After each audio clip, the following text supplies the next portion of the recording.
and I talked to John Boehner about it. And John says, well, gee, you know, if you tax consumption, you're going to reduce consumption. I said, yes, John, whatever you tax, you're going to reduce it. That's just a given. If you tax something, you're going to get less of it. And right now, what are we taxing? Salaries, income. So you're going to get less salaries, income, right? Well, a lot of other things, but the main tax is the income tax, yeah. Oh, if you start with the taxes you're paying on stuff. Government Freedom Day this year was, I forget the exact date, but it was late July. Now, Government Freedom Day is the last day you work to pay for the cost of government at every level, county, state, and federal. And it takes the average American more than half a year to pay for the cost of government. I think that's enough. If you have a 0% tax rate, you'll collect no taxes. If you have a 100% tax rate, you'll collect no taxes, but nobody will work. You're going to take it all, right?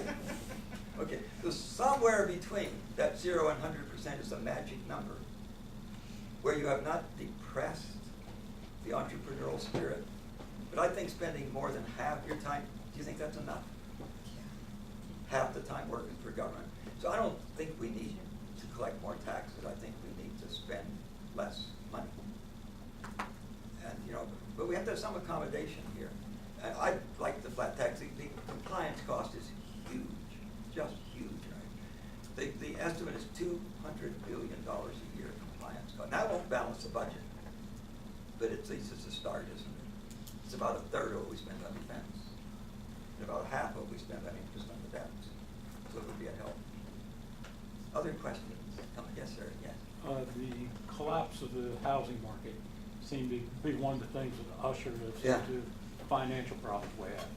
And a lot of that problem seems to have been caused by, once again, the federal government getting where they did belong with Fannie Mae, Freddie Mac, and now those two units have been refunded and seem to be continuing on with no extra oversight. Is there any talk of changing the way those two agencies do business, because they're absolutely killing the American public? The argument for setting up Fannie Mae and then Freddie Mac was that a bank can only loan a certain percentage of its assets. And once they've reached that number, then people can't get a mortgage. So what the government was going to do was to set up these two entities which would buy these mortgage papers, give the bank the money for it, so now the bank has money to loan. But in addition to doing that, they started meddling, like the Community Redevelopment Act, which required banks to loan money to people who quite obviously weren't going to be able to make payments on the loan. And they were loaning 125% of the value of homes just before the bubble broke in what were called liar loans. How much do I need to make to qualify for this house? $47,000. That's what I make, $47,000. They just were liar, what they were called. They were called liar loans. And they were giving people a loan at 2% interest. And it was going to increase to 6% interest in 5 years. And they could barely make the 2% interest. What in the heck did they think was going to happen when in 5 years there was a balloon and it went up to 6% interest? I mean, the seeds of this thing were something, and it was even worse because it was kind of a double whammy. At the same time that we were building that unsustainable housing bubble, housing increasing 10% in value in a year. It was ridiculous. Obviously, it's not sustainable. That doubles in value in compounded in 7 years, by the way. At the same time that was happening, oil got up to $147 a barrel. And the burden of these two things, an unsustainable housing market and oil $147 a barrel, it wasn't just this country, it was the world. We were thrown into a recession worldwide. They didn't have a housing bubble everywhere, but we had kind of a double whammy of it in our country, didn't we? Because not just the oil prices, but the housing bubble that broke too. And it's slowly coming back. Maryland is lagging many other states. Our housing, we have not yet hit bottom, I understand. Sales are a little brisker, but a little more brisk, but the home values are still haven't quite bottomed out. And it's spotty, but on average, I think Maryland still hasn't quite bottomed out. Other questions, comments? Yes, sir. Yes, sir. Phil Jones. I had a question for you pertaining to the Postal Service.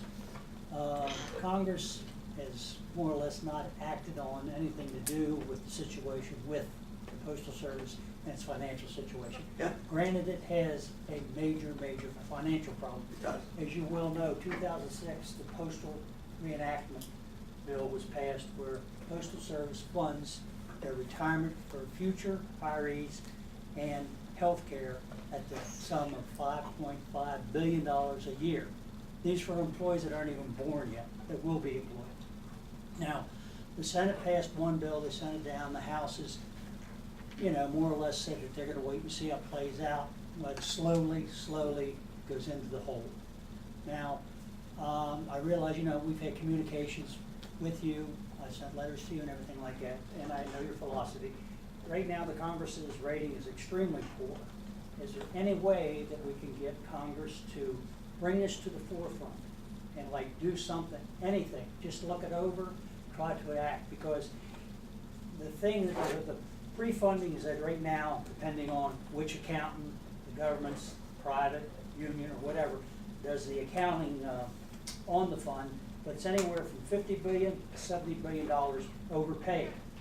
Now, in the convention last week, they said that the Postal Service has underfunded its retirement fund, which is untrue, as you know. Yeah. Is there any way that we could get Congress to enact to stop the funding, not pay the money back, just stop it?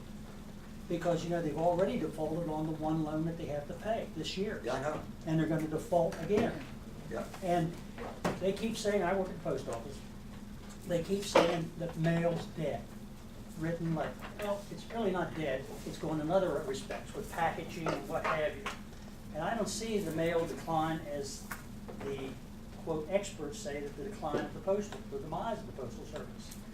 And if it's left to ride out its storm or its own run, it will disintegrate because the hierarchy, the Postmaster General, and they're determined to sell it off for privatization. And if you sell it off, and I think that, in essence, is more or less a gigantic real estate deal for somebody to get wealthy off of. Because you well know, all the post offices in the United States, the ones that are owned, are in choice, high-volume areas where they're worth millions. Like the post office in Manhattan, worth millions. You start selling off the property, they'll buy it up like crazy. And who's gonna buy it up? I'm sure a foreign government. Is there anything we can do to, help Congress? I mean, we write letters, we send this, we do that, but it's just like, there again, like you've stated, that the bickering between the two parties, and it's eventually it's gonna go under. The post office has a problem that's similar to the problem that much of our economy has. We have had defined benefit healthcare plans and retirements rather than a defined contribution. Defined benefit says that no matter what the market does, no matter what the investments do, we're going to give you such and such per year when you're retired. If the markets go sour, then you're running huge deficits. The defined contribution says that we're going to put, in addition to what you put into your retirement, we're going to put 8% in whatever it is. And your retirement is going to be whatever it is as a result of how the money is invested. Then you will have some say in how the money is invested. And our corporations, our government, all of these things have been defined benefit rather than defined contribution. And so now, the real debt of the United States is not the $16 trillion that came up on that clock, because that was none of the contingent liabilities. If you kept your books the way the federal government keeps their books to have that $16 trillion debt, you would be penalized for it and maybe in jail. It's criminal. They consider no dependent contingent liabilities. And if you were going to include those, our debt is really something more like $60 trillion.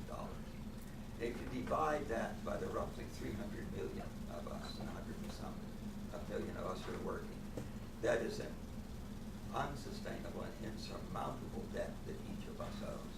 And the post office is just one of many, many instances where as you look down the road, it is unsustainable. Unless we do something, we will never get there. And another problem is that living too darn long. And the longer you live, the more you cost the taxpayers, you know.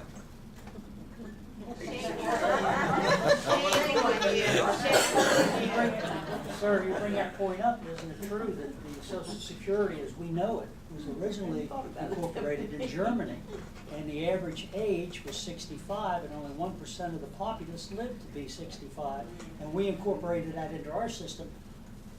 Everybody, very few people, you know, you're talking people, and rightfully so, that's great that we can survive longer, but you have a system that was devised after the German Social Security plan, what it was called, I don't know, but only 1% reached that, achieved that age.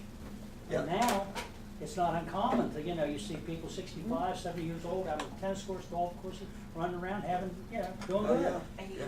The truth is that today, at 70, you're a whole lot younger than you were at 65, 40 years ago, when Social Security was put in place.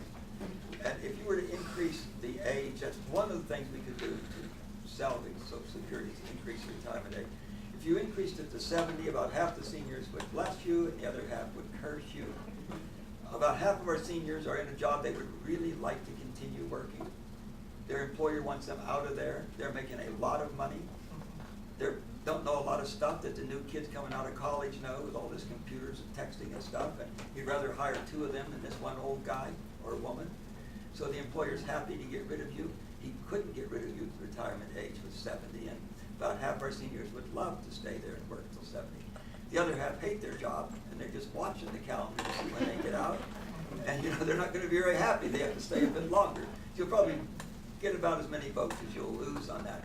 And it's certainly one of the things that ought to be on the table, don't you think? Because today, there's no argument. Today it's 70. You're younger than you were at 65, 40 years ago, for sure. But we got to do something. These 3 things are going bankrupt unless we do something. Medicare is going bankrupt.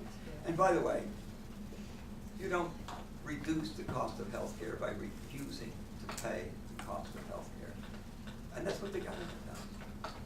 They just, by design, they will not pay the full cost of health care for Medicare or Medicaid. And somebody has to pay the rest of that cost, and that results in cost shifting. The people who come in with an insurance policy or direct pay are paying the extra. At the end of the day, the working taxpayer pays for everything. In another conversation with Nancy, I said, you know, Nancy, in reality, businesses don't pay taxes, they collect taxes. Because if they can't pass the taxes on as a cost of doing business, they're out of business, aren't they? Have you thought about that? Businesses don't pay taxes, they collect taxes.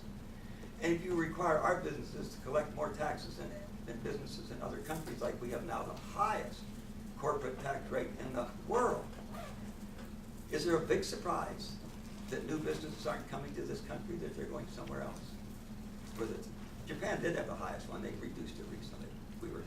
They were a bit higher. Now I think we have the highest corporate income tax in the world. And I suggested to Nancy, we were on she invited me to ride with her. We were in Iraq, and we had a 45-minute ride to the next station. So I riding back. She said, what do I do with 45 minutes with Nancy? And let's see if we can have a little discussion. Because then Nancy, suppose we tried a little experiment. We just reduced our corporate tax rate to 0.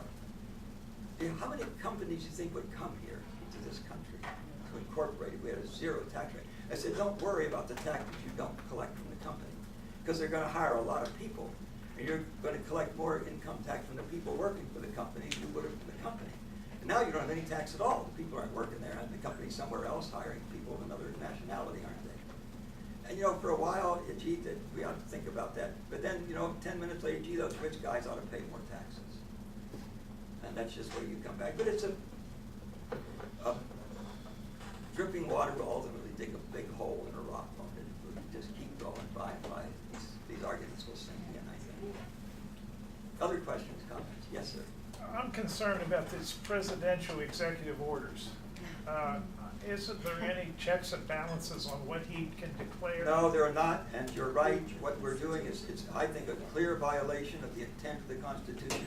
Executive orders were meant for the president to use to tell the executive how they were to implement the laws which we passed.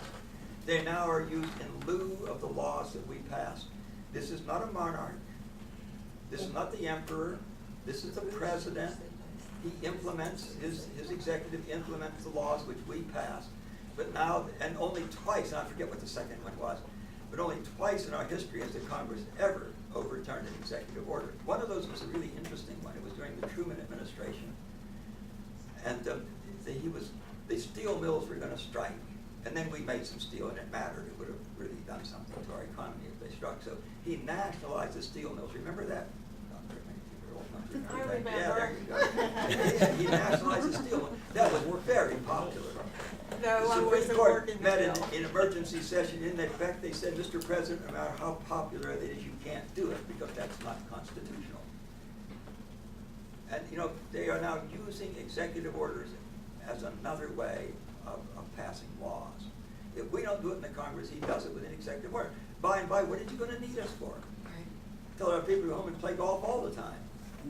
You know, and the president, we just run the company with executive orders. And he can do that. No, I think it's unconstitutional, and I think it sets a very bad precedent. That just one after another, these executive